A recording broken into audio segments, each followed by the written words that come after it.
Awesome. I think we'll get started. So welcome, good evening or good morning or good afternoon or good whatever time of day it is for you.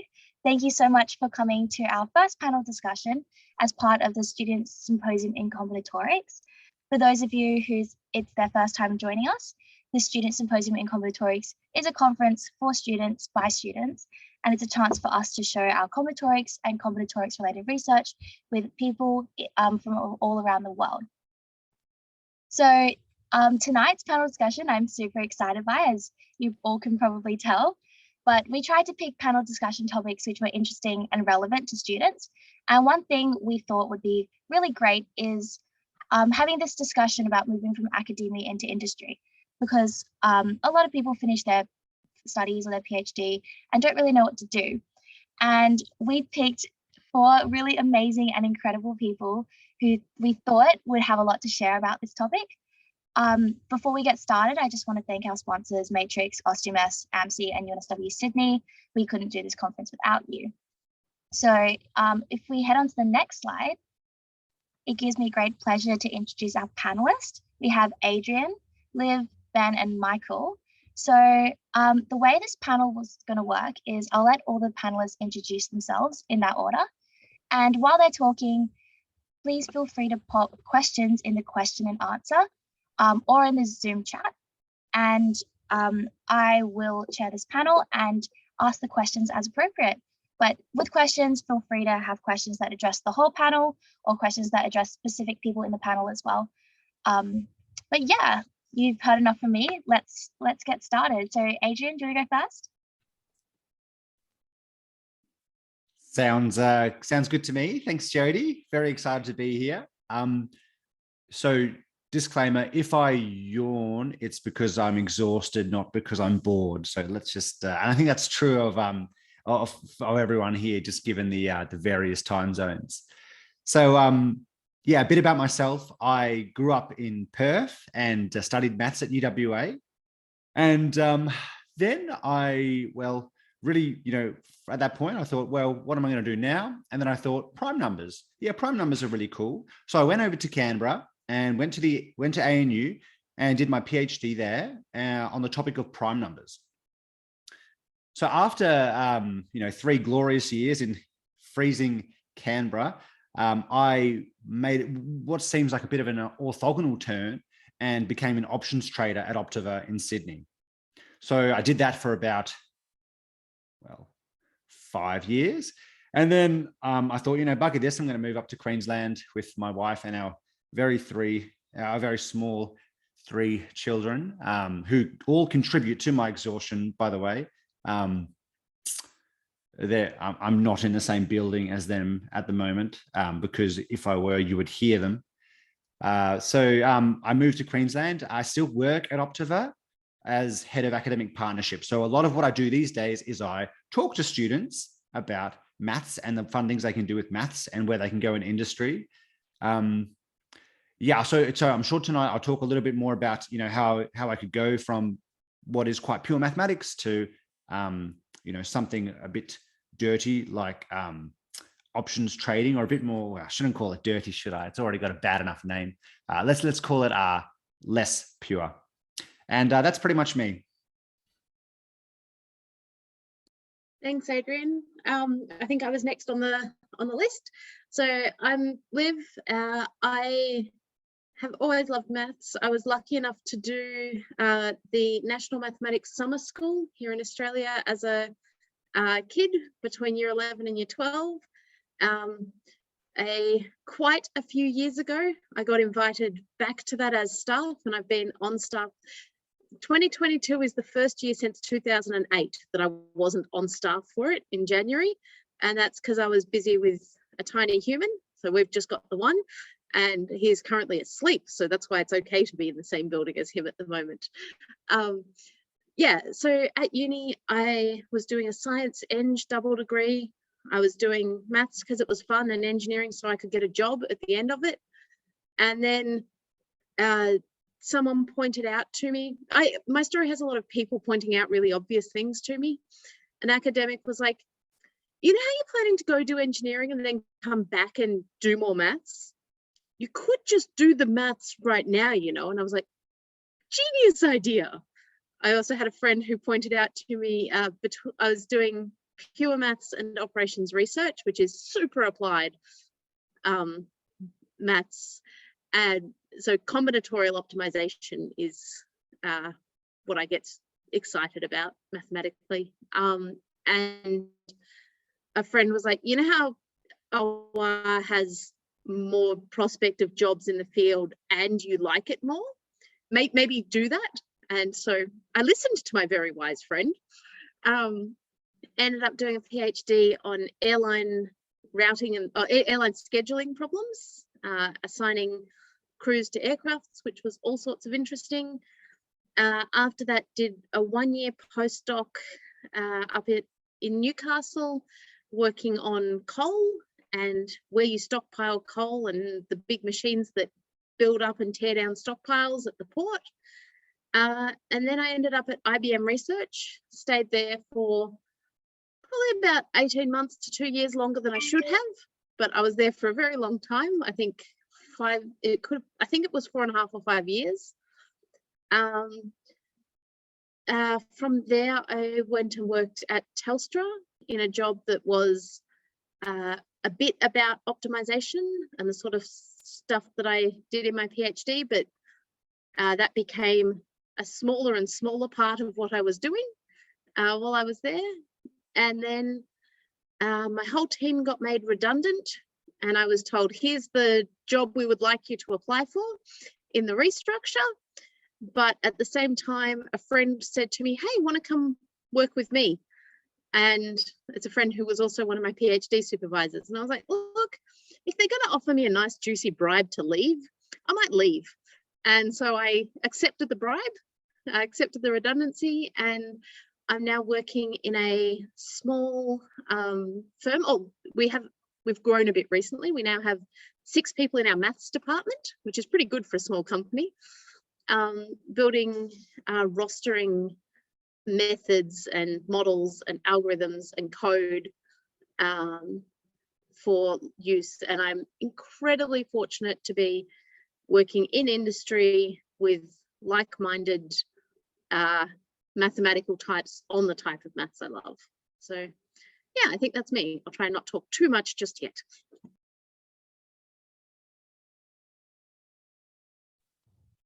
Ben, do you want to introduce yourself next? Sure. Yeah. Well, thanks very much for having me, guys. So I grew up in Tasmania and went to Sydney to do undergrad. It turned out to be more convenient. I came to maths relatively late, I suppose. I didn't realise I liked it as a teenager, but discovered quite abruptly in a second year linear algebra course and completely lost it.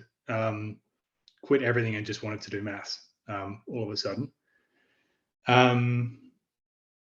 Did honours there, and my supervisor for that was a visitor from Brazil, and so I went back with him to Sao Paulo to do my PhD and sort of stayed attached to Sydney as well.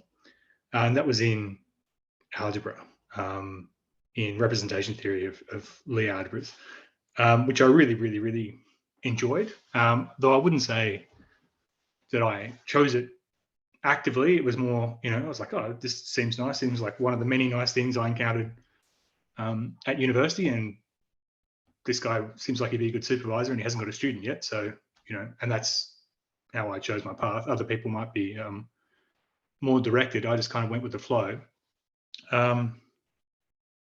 Really enjoyed my PhD, had a great time. Really worked hard trying to solve some problems. I don't know how hard they were. Actually, I don't think anyone else actually cared, but I had a great time solving those problems, and was lucky to get a couple of postdocs after that. And that was also really great fun. Took me first to France and then to Germany. And by that stage, so I'd done 2 postdocs, and I started to get a little bit, I was worried about, I guess I shouldn't be too worried about being partisan here, because I guess my job is to show you the world outside of, our job is to show you the job outside of academia. So I was worried that I hadn't actually chosen the academic path. I was just having a great time, and that it was going to get harder and harder to quit academia. I was worried about kind of, in 10 years' time, when I finally get tenure, this was at this stage in my postdoc career, that it'd be too old. I'd be too old to then quit and go and get new skills, and that it would be in some sense harder and harder to leave the later I left it. And I wasn't sure that I wanted to leave. I wasn't sure that I wanted to stay. I'd never actively chosen. So I sort of made quite a tortured decision. I'm sure some of us had similar decisions to make. And in the end, I quit. And after a sort of a tumultuous period, I ended up working for a data science consultancy in Paris that another pure mathematician had founded. So it was kind of a fortuitous encounter, and had a great time working there for a year. And that was my first encounter with, I guess, with data, really. I had a background in computer science as well, so the programming wasn't really a problem. But there was a lot to be learned, and I had a great time learning that for that year. I then quit and went freelance and worked in all sorts of areas doing machine learning and data science stuff. So I worked in real-time bidding for a while.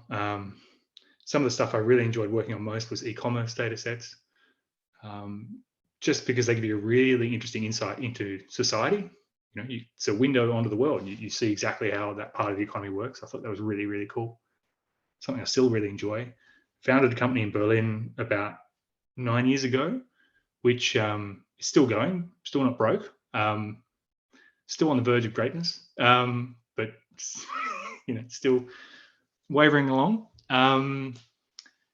And also we employed a whole bunch of mathematicians and people interested in maths and machine learning, just because I guess that's what I was interested in, and started a machine learning seminar there.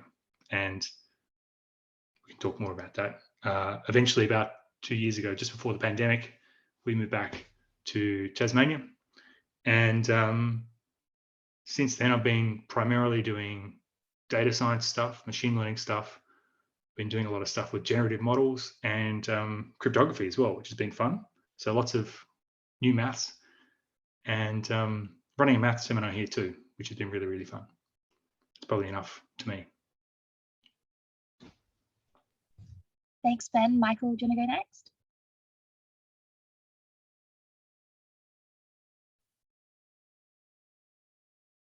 Michael, you're on mute.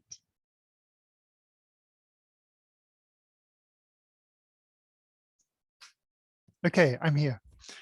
So yes, I'm another Perth boy. Studied at UWA, and my honors was on group theory / number theory. And Jodie, you mentioned earlier about people who are just doing their PhD and don't really know what they want to do. I totally identify with that. So I started a postgraduate degree because I had no idea what I wanted to do, and landed in the field of combinatorial geometry, which was applying group theory and combinatorial ideas to polyhedra and higher dimensional polyhedra. So managed to somehow pack 3.5 years of PhD research into only 6.5 years. So that was good.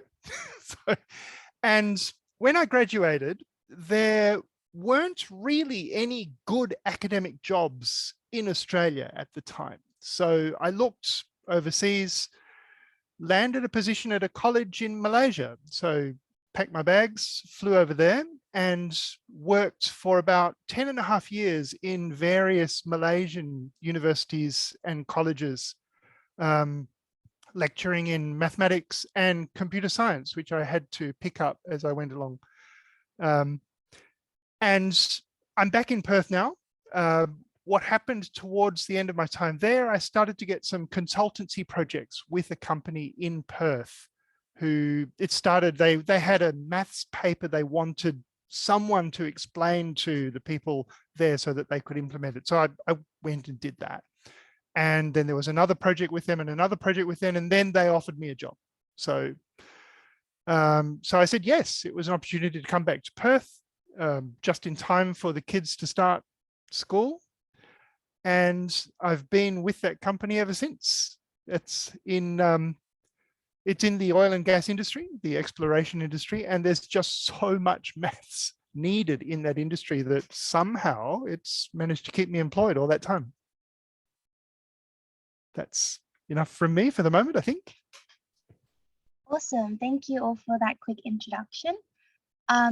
Feel free, if you're in the audience, feel free to ask questions in the Q&A and in the chat.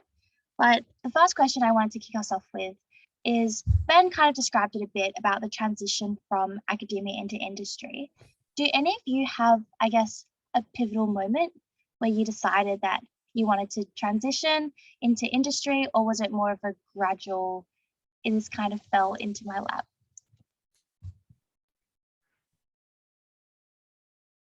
I'm going to claim both. So I gradually transitioned, like IBM research was a gentle way out because I was sort of in research and sort of in industry. I then, you know, by the time I'm working for Telstra, I can't convince myself that it's at all academia anymore. And I kind of still had in my head that I might, you know, apply for a job back in academia after some time. And then a few years ago, I just had this moment of going, oh, I hated academia. I realized that. I don't want to be anywhere near that. That was bad for me. So for me, it was gradual and then a moment of relief. For me, I would say that there was a moment at the end of my PhD where I realized, and this is not necessarily true of all people who go into academia, but for myself, I felt a strong incentive in academia to keep publishing in the field that I was publishing in, which I absolutely loved. But I thought, well, I saw it as an opportunity to get out and learn something completely new, like a whole new field, and which for me was options trading and financial maths. And also, you know, that subsequently enhanced, like, you know, my programming skills. I learned a lot about like data science, machine learning, these sorts of things as well. So it was just the opportunity, I think, to do something completely different. Whereas I don't think, you know, say 10 years down the track, I don't think I would want to be doing that, or at least stepping into options trading then.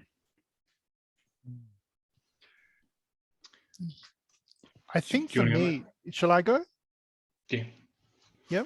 I think for me, it wasn't really a conscious decision to move to industry. It's like I was in academia, I was content there. I loved teaching, hated marking, was able to publish some papers and had PhD students by then who were also publishing way too many papers and conference papers and so forth for me to keep track of, unfortunately. And then this job offer came up. You know, I was thinking I'll do some consultancy work. I'll eventually find a way to come back to Perth, but I expected that to be in academia, hoping a position at, say, UWA would open up. And then I had this job offer and considered it and said, yep, this is the chance. This is my chance to come back to Perth. The pay is better than it would have been in academia, certainly better than what I was being paid in Malaysia at the time. And so I thought, you know, this is something I'll do. You know, it was kind of nice to say, yeah, I've worked in academia. Now I'm going to work in industry and just see what it's like. It wasn't so much thinking like that is what I wanted. It's, here's the opportunity. Which door do I go through? And I can't say I regret it, but I don't think I would have regretted staying in academia either. I might have, who knows? And it's tricky, isn't it? You only get to live one life. You don't know with those decision points. Yeah, I'm the same. So I was really loving the maths still very much. But I was finding that I was spending a lot of time, you know, marking and applying for the next job. And I wasn't in control of where I lived and for how long. You know, you take the next postdoc that was interesting to you wherever it was. And at a certain point, you know, that started to annoy me a little bit. And also, I mean, I knew I had some marketable skills. I'd done some computer science before. Not that that's necessarily a prerequisite to being marketable, but I was like, you know, what I was thinking is the time I spend marking and doing things I don't like, I could be working freelance. And if I want to do pure mathematics, if I really want to do it in the other 3 days a week, the working week, when I'm not working because I've got a nice freelance job, I can do that, you know. What's keeping me at the university was, at that point, then ego. And that was the thing that we were talking about that just before the audience came in. That's the thing that made the decision quite tortured, I suppose, is it was part of my identity that I was an academic and I was a mathematician, and also quite tricky that, you know, you're surrounded only by other people like that. They're all other academics. Most of them have never left the university. And so they just cannot imagine that you would ever want to leave the university. For me, it was very much a kind of a YOLO, like literally you only live once kind of thing. I was like, well, you know, if I stay doing this, I'll just keep doing this, you know, like the maths is great, but I won't know what I'm missing out on. I feel I'm more comfortable taking the risk. So I jumped ship without a job. And I'm not going to say it was like a smooth transition. I decided I was going to like do a little 3-week programming thing for myself to get me my skills back up. Anyway, that took 6 months, and like I worked really, really hard, and I ran out of money and got really depressed. And then I got this job in Paris, and then everything was fine. And like I had a boss again, and they told me what to learn, and it was fantastic. But the transition was definitely hard, and making that decision was really, really hard because you know, I really liked it, and I still really do. And that hunch I had about, well, you know, I could earn money with my time, and then in the rest of the time do the mathematics I'm really interested in at the time, that has indeed proven to be true. Like I learned so much new maths. It's fantastic. All you've got to do is find people with similar interests, and you only need 2 or 3 of them, and you've just got this little posse of people that love learning things. And as long as you've all got enough time, you can do whatever you want. You won't be publishing papers. You can if you want, but you might find that you would prefer to just keep learning new things. That's also possible, and that's what's happened with me. Oh, thanks, Ben. So we have a great question from Adam in the chat, and the question is, where would be a good place for a mathematician to look for a mathematics job? And I think this is a great question because, you know, when you're looking at jobs online, they don't really advertise mathematician. They say data scientist, or they say, you know, we want someone with math skills. And I think it's really great because, Michael, your job title is actually mathematician, right? Yes. And all of you have mentioned that you work in teams with really cool math people, maybe even from pure math backgrounds. So if you were to look for a job in industry, where would you look for a mathematics job?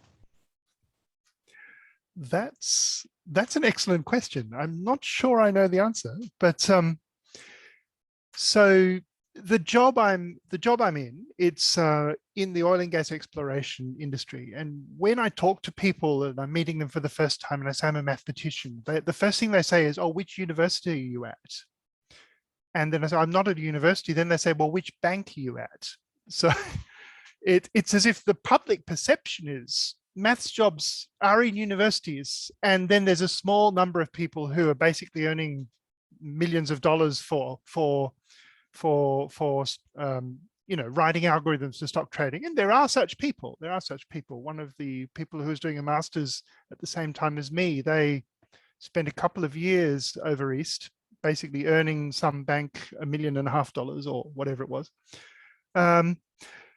So the job I'm in and the company I'm in, we have a lot of people who have completed PhDs in not just in maths, but also in physics, other areas and so forth. So there's one guy whose PhD was quantum computing, but he's not doing quantum computing anymore.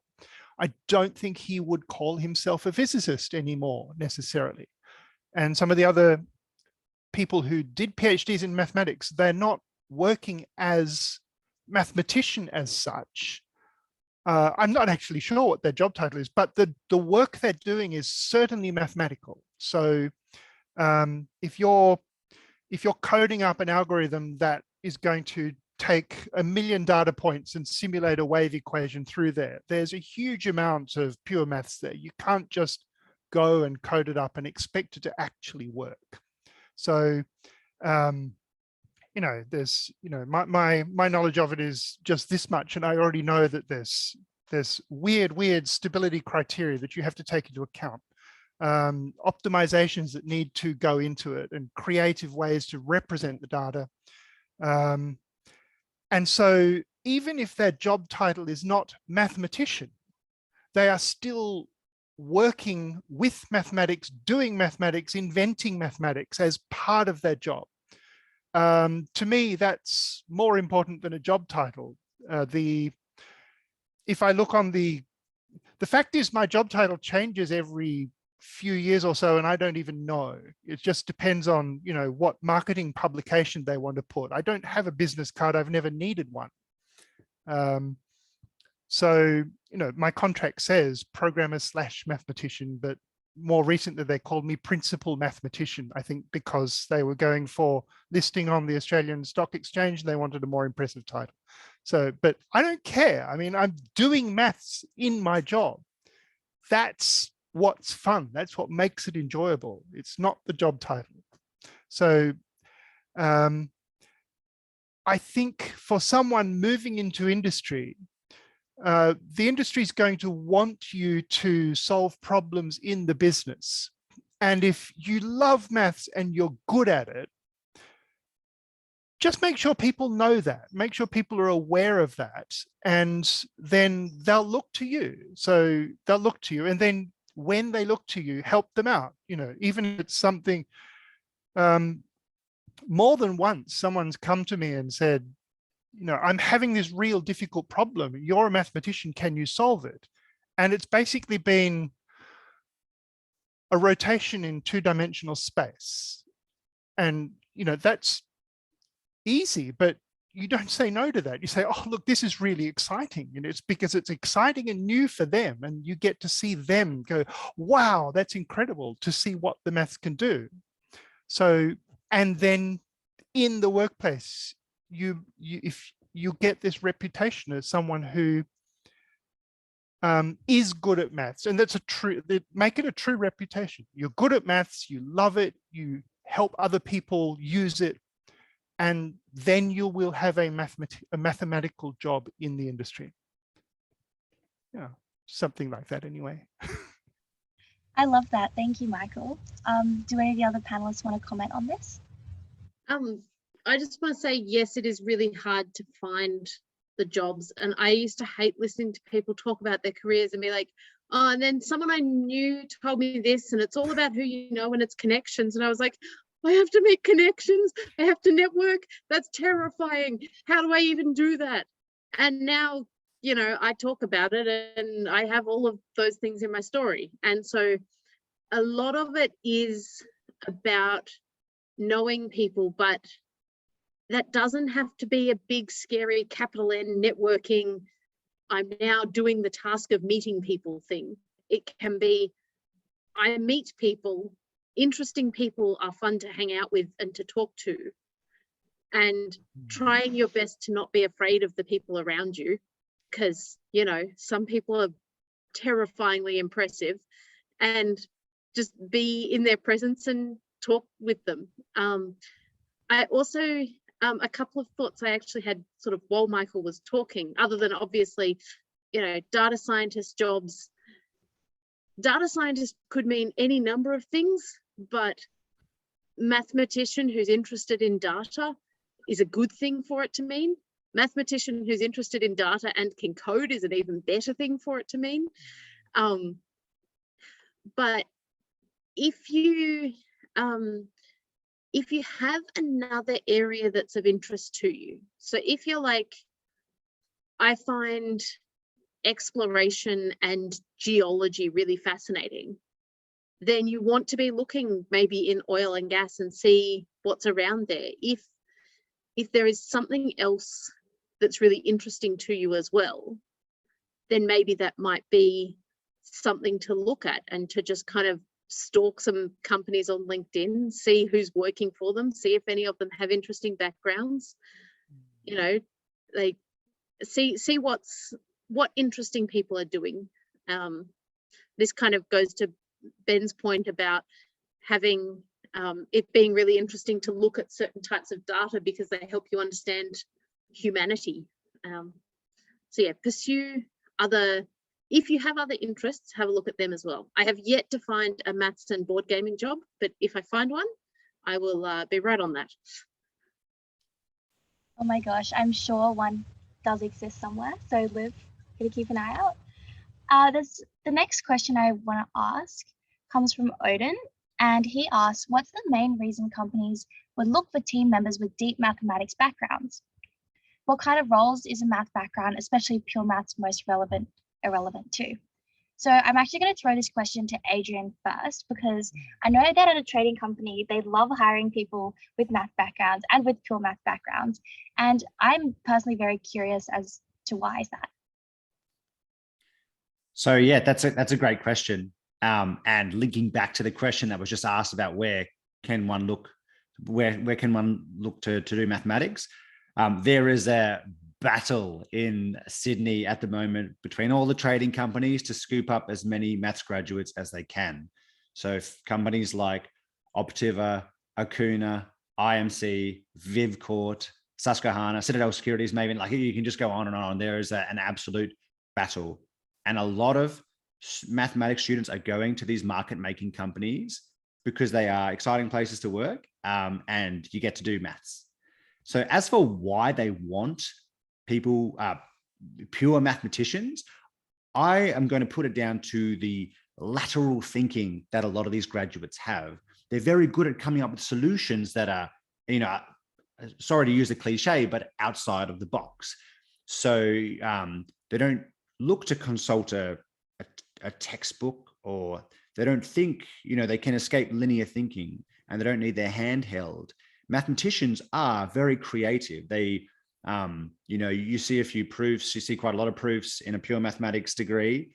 And a lot of the exercises you do are writing your own proofs, trying to prove things that you have never, trying to come up with like a completely new way to show that something is true.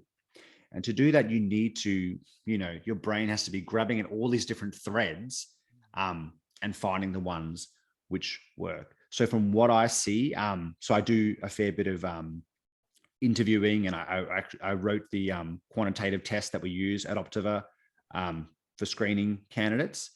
For me, it really is that lateral creative thinking that gives mathematicians an edge initially, and then obviously the statistics, the programming, like this stuff is absolutely huge as well in the technical sense.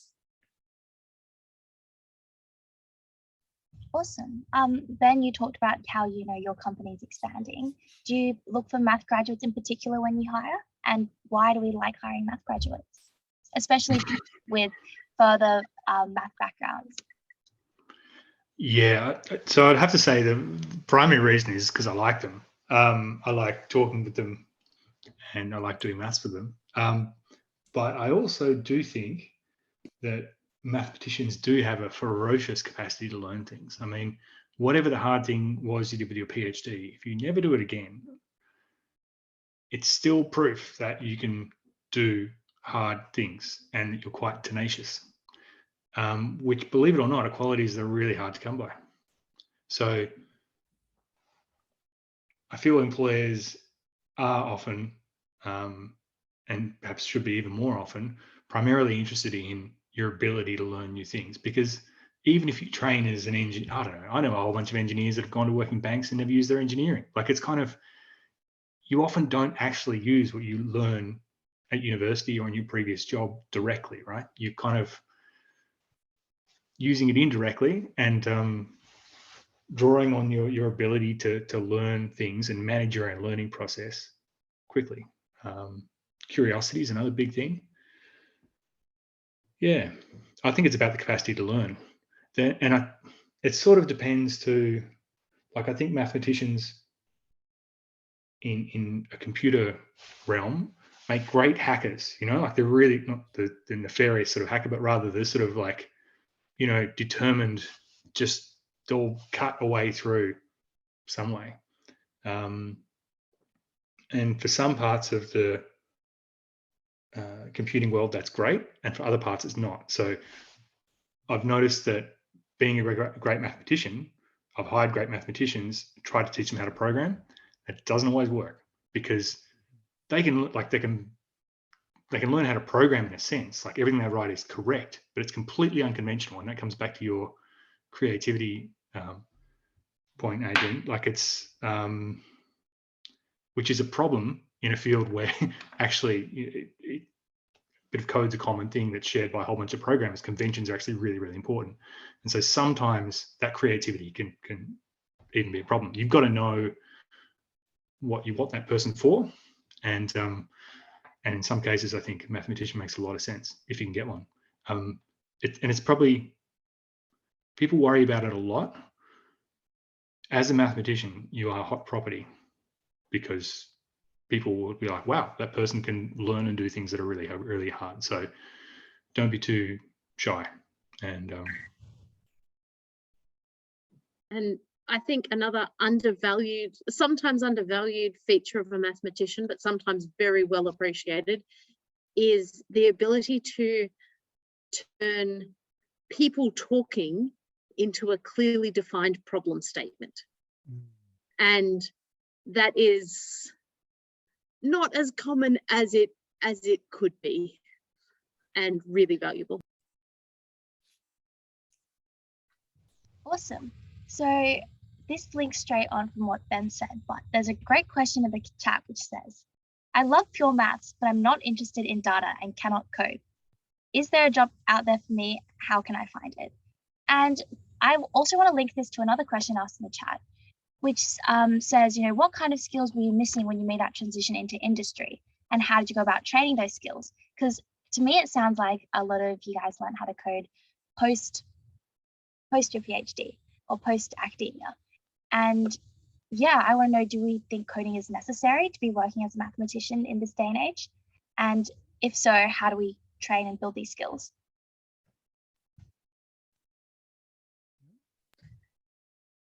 I guess I'll jump in. Oh, sorry, you go.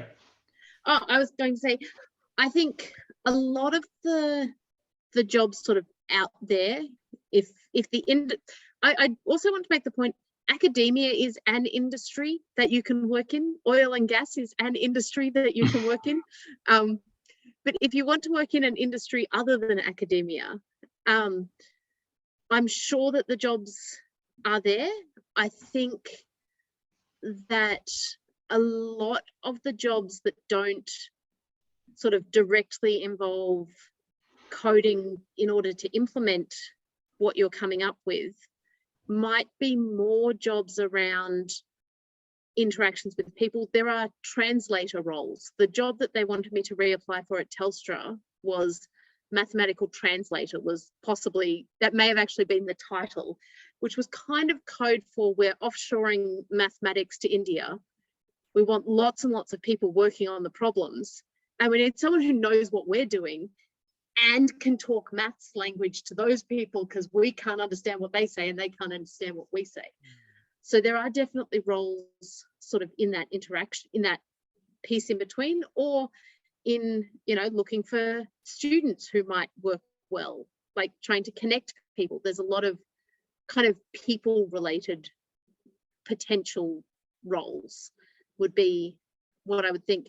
But I note that said, I can't code, not I have no interest in coding or I don't want to code. I think computer science is a really cute little branch of maths that has pretensions of being its whole own thing, which is lovely, like good for it. But I know that's a little controversial. Oh, like, I'll let it go. It's a great branch of maths, and software engineering is a whole other thing. But there's a really good chance that if you like maths, then computer science will be, or coding will be interesting to you.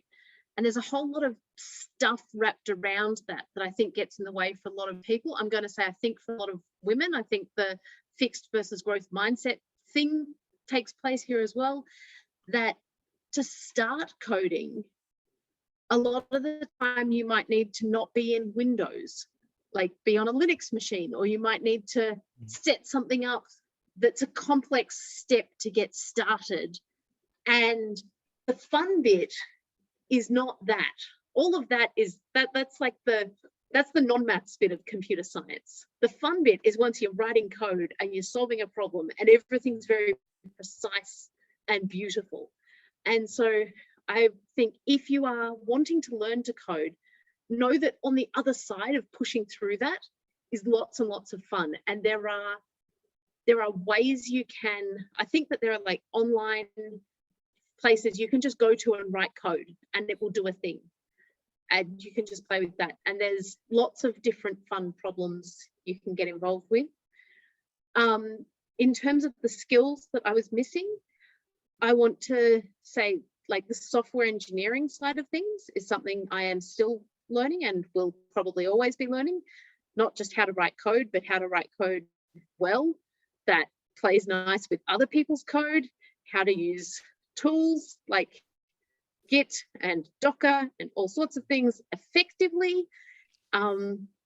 Those sorts of things are really difficult. Another thing that I will mention briefly here, sorry, I will stop talking soon, I promise, is that in one of the skills that was difficult for me, and is actually part of why I hated academia, I have worked out in the last couple of years that I have ADHD, and I had never had that diagnosed. So a lot of executive function stuff like sending emails, responding to emails, remembering that you have a panel on Thursday night, all of these sorts of things are really, really, really difficult for me.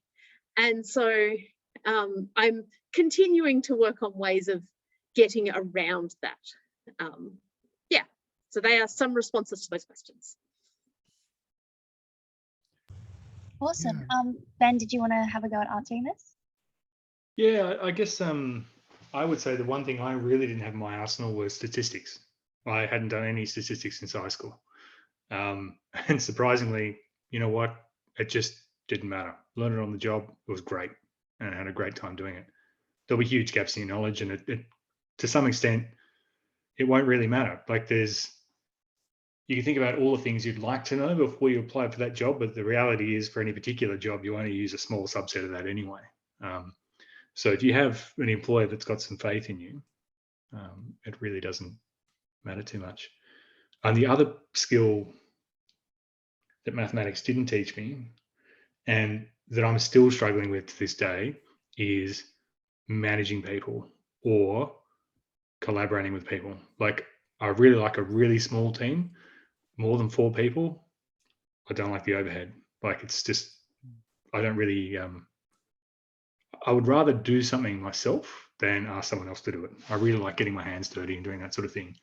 And at a certain point in your career, whether it be in academia or outside of academia, there's a sort of a point where you're pushed up and up and up, and at a certain point you are meant to manage people because that's deemed to be the most effective way for you to use your skills. That's something I've always had trouble with, and it's certainly something that mathematics did not equip me for at all. For me, mathematics was a very solo endeavor, though I realize, hopefully you've all taken the opportunity to do lots of collaboration, which would be a really good thing to do. Awesome. Michael, I know you were in academia for a really long time. Yes. Do you feel like you had to learn a lot of new skills making that transition out into a different field? There certainly was. So this is a funny story. When I was talking with Doug Technology and they were thinking about employing me, they asked me, do you know anything about ray tracing? And I thought, oh yeah, 3D graphics. That's awesome. I love it. It's a great hobby. So I said, yes. but it means a completely different thing in geophysics. So I'd said, yes, I'll do this consultancy project. And then I had to very quickly learn what ray tracing meant in the context of geophysics. And so I think if you want to move from academia to industry, one thing that's lacking will be domain knowledge, knowledge about what on earth the business is about. If you're in finance, you suddenly have to learn a lot of finance. If you're in a biotech firm, you suddenly have to remember what you learned in year 10 biology about DNA and then catch up with the 50 years of research after that. There's a lot to learn, but then you're not hired because you know the domain. You're hired because you have that mathematical brain that can crack problems and get down at the details and figure out exactly what needs to be done. And then the domain knowledge will come as you work through the communication issues. Like, they'll say, oh, we want to have, I'll pick an example from geophysics. Let's say, we want to use spatial statistics, and we've got two axes, which is the inline direction and the crossline direction. You think, okay, inline and crossline, there's two axes. I know about two-dimensional things. And then gradually you learn, oh, inline and crossline is to do with the way the boats are sailing and so forth, and what it means to convert between these different coordinate systems. But that comes as you communicate with your colleagues who know the geophysics really, or whatever the domain is, really well. So domain knowledge is missing. Mathematicians in academia, they're really good at maths, but they don't know what the maths is good for, which is why if you learned Fourier transforms in second year and hated it, Fourier transforms are awesome. They're the bee's knees. They're the best, one of the most practical pieces of mathematics out there. But in second year mathematics courses, there are a bunch of weird integrals that you just have to do. No, Fourier transforms are great. And that just does not come across in a mathematics course taught by mathematical academicians who just, they may know up here what Fourier transforms are used for in various domains, but it often doesn't come across in the coursework. Laplace transforms are completely useless. No, they're not. They're not completely useless, but they're just the Fourier transform in disguise, actually. But so we don't bother with them too much. So yeah, what you'll be lacking is the knowledge of what on earth this business is doing in the real world. But you can learn that as you communicate with your colleagues and read about it and ask intelligent questions. Mathematics trains you to think, at least in part, what is it that you don't know and what do you need to know to solve the problem? And what you'll need to know is what's going on in the real world on the other side of the business. I just want to really quickly add that one way of asking intelligent questions is to not be afraid of asking stupid questions sometimes as well, particularly when you're outside your area of expertise. Like, feel free to tell people, you are the expert on this, I am not. I will ask you stupid questions. Yep. Very fair. So it sounds like the best way, I guess, to learn these skills is to get out there and start learning them, start working in industry. Dive in. We might go for someone in the chat asked, where does Adrian get his haircut? Slightly random, but okay. My 5-year-old daughter did it. Why?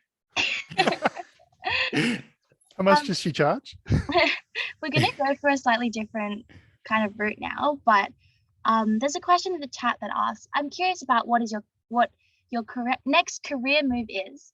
Where do you want to go next and why? And I want to add to that, would you ever consider going back into academia or back into, more pure math research? No way. No, like, I mean, there are happy academics somewhere. I'm sure they exist.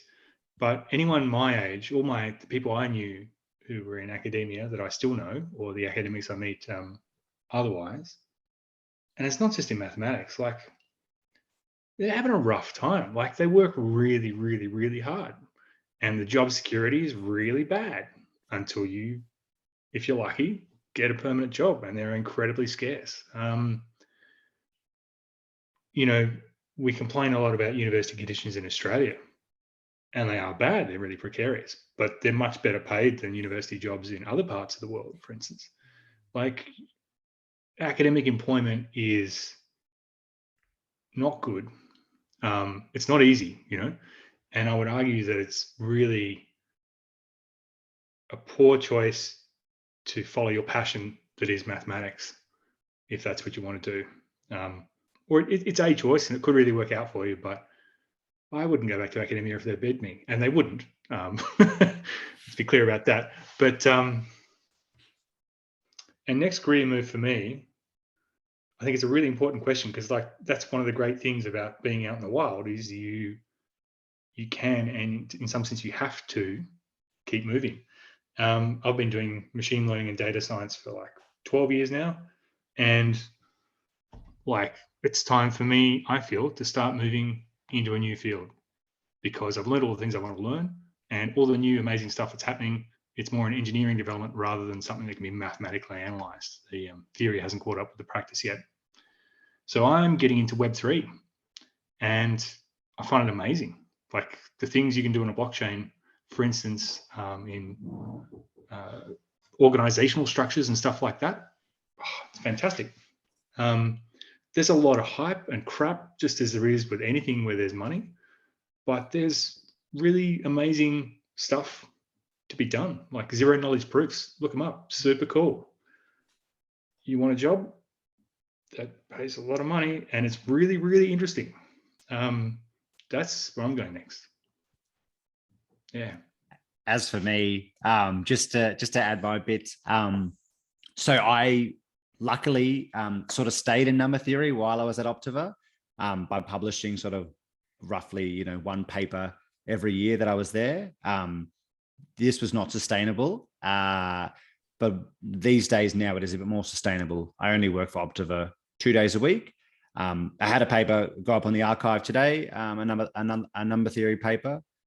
So I like the hybrid model, but I acknowledge that it's exceptionally hard. And the reason I was able to do it while working a full-time job in trading was because I had a lot of, I was very strategic, actually. I thought when I went into trading, I thought I want to keep academia open. This means setting up a lot of, opening up a lot of projects, starting a lot of lines of communication with prospective collaborators before I started my Optiva job. So I was extremely strategic. And then I'd sort of, 1 quarter written about like 5 papers with the idea, like if we do this, I'm sure there's a result there. And then I just, at different times over my career at Optiva, I'd find the right person. I'd talk to them and we'd start doing something through emails, and I would just do a bit on the train each day. But once those like threads had been used up, it was quite hard. But now I have a bit more time, like it's, when my children don't avalanche on me.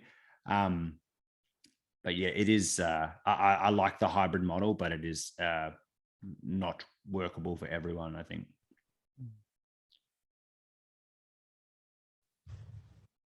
Michael, do you want to answer this question? Yeah, I did apply to go back to a university job some time ago, but did not even get an interview. So I suspect it's partly what other people have mentioned. Academia is underfunded in Australia, and it's as it was when I graduated. It's hard to get good jobs. I heard through the grapevine, believe it or not, from someone in New Zealand, that the reason I wasn't interviewed is they wanted someone cheap, and they can't hire out of industry if they want someone cheap. Generally, industry pays better than academia. The theory is that academia has other benefits that make up for the lower salaries. I hope that's true. I can't comment on whether it's true or not. So, and I think, as Adrian's he kept his publication record up, but I have not been able to do that. So my publication record wouldn't give me a senior position at a university. I'd kind of be starting from scratch. So my career progression, if I'm content at my current position at the moment. If it doesn't pan out there, I feel I've got transferable skills. I don't have to stay in oil and gas. I can move to any industry that has difficult technical problems that need solving. And in the meantime, in my spare time, I find myself chasing all kinds of interesting things. Like I'll start a project because I want to learn something about it, but I don't find I have the motivation to say, wow, look, I've done this thing, but do I really want to polish it up and make it a marketable thing when there's something else I can do instead? It's not my cup of tea to do that, especially in my spare time. If I didn't have a full-time job, and that would certainly be an option, I'd start hammering. But going back to academia, I don't think so at this stage. No, maybe once upon a time earlier, but not now. So it will surprise no one who's been listening to me that I am not interested in going back to academia. I mean, maybe future me would want that, but that would be surprising to me. But I can't vouch for her. Who knows what future me will be into. I, for quite some time, have not been good at visualizing a next step. I'm enjoying where I am. I want to, in my career, have impact. At the moment, this also kind of a little bit answers one of the questions about, can we talk about what we're doing? I'm just before I went on maternity leave, I was putting together some algorithms and a model, and that model was used in a way that had a massive impact for a disability services provider. This was to help them come up with a roster, and they went from going backwards to being able to remain a sustainable business. And they paid us a lot of money for that work, and they have less than a 12-month payback period on it. And they were really happy, and I want to have impact. And I mentioned the ADHD. I'm really terrible at finishing writing a paper. It's really hard for me to have impact there. Yeah. Awesome. Thank you all so much. As much as I love listening to you and could listen to you for all night, I think we should start wrapping up now. Yeah, thank you so much, and thank you everyone for coming. I hope that was valuable. I certainly had a great time. Yeah, can we all please join me in thanking our panelists?